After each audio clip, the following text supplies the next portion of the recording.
Rồi chết phá nó tua nó bằng ai vậy tức nó kéo ăn bài trước nó kéo vào bằng nó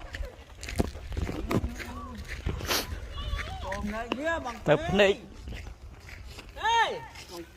tu tập này ôn ơi tu nó món này món rồi chip chip ạ chip ạ chấm ra món môn món prey rồi món môn cọc cọc nãy giờ bắt đấy chưa nó khó mà bài chưa nguyễn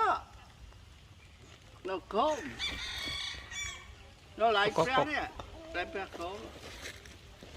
nó cọc cọc cọc cọc cọc